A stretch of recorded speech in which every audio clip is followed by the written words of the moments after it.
오늘은 12월 첫 거래일이죠. 저번 주에 추수감사절이랑 블랙 프라이데이 겹쳐서 미국 주식이 S&P랑 나스닥 할 거 없이 5거래일 연속으로 양봉 올려주면서 끝났거든요. 그래서 불프 어떻게 됐나 오늘 한번 볼 건데, 미국 추수감사절 연휴 때 블랙 프라이데이 매출이 잘 나왔어요. 지난해 블랙 프라이데이 매출이 YOY로 3.4 증가했는데 올해 매출액은 전년 대비, 그러니까 YOY로 4.1%가 증가했다는 거죠. 저희가 올해 뭐 트럼프 관세 이슈도 있었고, 기업들이 AI 도입한다고 해서 채용 줄이고, 그리고 뭐 소비자 심리 지수 이런 것들도 올해 내내 낮게 나왔잖아요. 근데 막상 쇼핑 시즌 매출을 까보니까 전년도보다 좋았더라. 그래서 이거를 애널리스트들이 어떻게 분석을 했냐? 야, 이거 AI 때문에 그래. 우리가 예전에는 선물 고를 때 뭐 사주지 하면서 이런 스트레스가 되게 많았는데, 챗GPT나 이런 제미나이 같은 애들이 선물을 알아서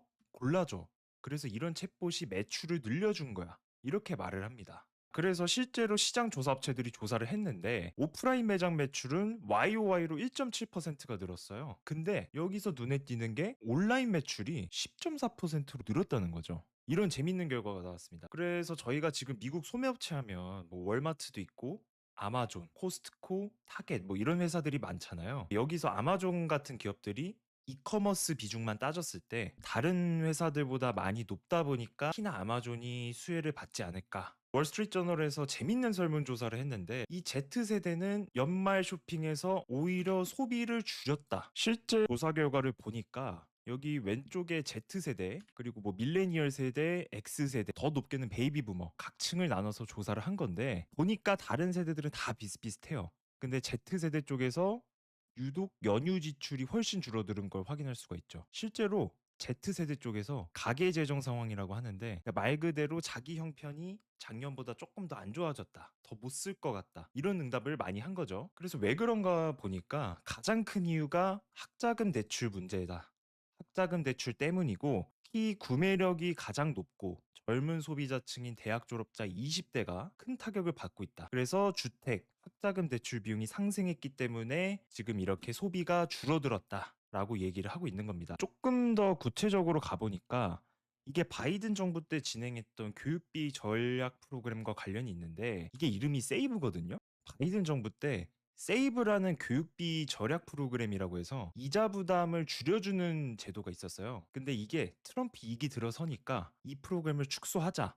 세금도 너무 많이 나오고 지출이 너무 많으니까 뭐 폐지하자 이런 얘기가 많이 나왔던 거죠. 그래서 실제로 이러한 법적 권한 여부를 두고 연방법원에서 논란이 이어졌는데 결국 올해 8월에 이자 부과를 재개한다고 했습니다. 그러니까 이 교육비 전략 프로그램을 폐지하겠다. 그래서 25년도에 트럼프가 들어서고 결국 770만 명의 학자금 대출자에게 대출 상환 부담이 커졌다는 거죠. 그래서 실제로 보니까 이게 21년부터 24년 말까지죠. 바이든 정권 때인데 이때 확실히 연체율이 낮습니다. 근데 트럼프 들어서고 나니까 이렇게 연체율이 팍 뛰었죠. 학자금 대출 연체율이 4분기 0.7%에서 1분기 8%로 급등했다. 여기 0.8%, 뭐 1% 이랬는데 트럼프가 들어서니까 그 대출 프로그램을 폐지해버리고 사람들이 대출 연체율이 갑자기 팍 뛰었다 이런 느낌인 거죠. 그래서 Z세대 입장에서는 작년 바이든 때까지는 학자금 연체 문제가 없었는데 다시 생겼다. 그래서 그만큼 소비를 줄일 수밖에 없었던 거죠. 자, 그러면 미국 경제가 지금 좋은 걸까 안 좋은 걸까? 이거 관련해서 아폴로의 토르스텐 슬록이 제시한 그래프를 보여드릴 건데, 보시면 이게 미국 소매 업체예요. 그리고 동일 점포 하에서 소매 매출 증가율을 보니까 표면상으로는 경기가 그렇게 최근에 나쁘지 않더라. 2022년에 우리가 코로나 때 한번 보자고요. 코로나 같은 경기 침체 때는 소매 매출 증가율이 이렇게 박살났다는 거예요. 마이너스 10, 막 이렇게 가까이 역성장을 하는 모습이 보여야 미국 경제가 침체에 와 있다, 아니다, 이런 말을 논할 수가 있는데, 지금 2025년 10월까지죠. 이게 10월까지 자료를 보면 이상 징후가 하나도 없습니다. 5%대 근처에서 성장률이 계속 유지되고 있잖아요. 표면상으로는 견고하게 성장하고 있다. 한 5%쯤으로 성장을 하고 있고, 그렇게 볼 수가 있는데, 반면에 또 자산 분포를 보면 이게 갈수록 자산이 높아지는 겁니다. 자산이 높아지는 건데 여기가 저소득층이고 여기가 고소득층이겠죠? 근데 자산이 적은 사람의 경우를 봤을 때 이 자산의 대부분이 이게 뭐예요? 자동차, 그리고 주택. 이걸로 대부분 이루어져 있더라. 반면에 자산이 많은 사람들은 여기 1빌리언 1조 4천억이죠? 1조 4천억 원? 이 정도의 자산을 가지고 있는 사람들은 여기 보시면 사업 자산, 그리고 특히 제일 중요한 게 주식.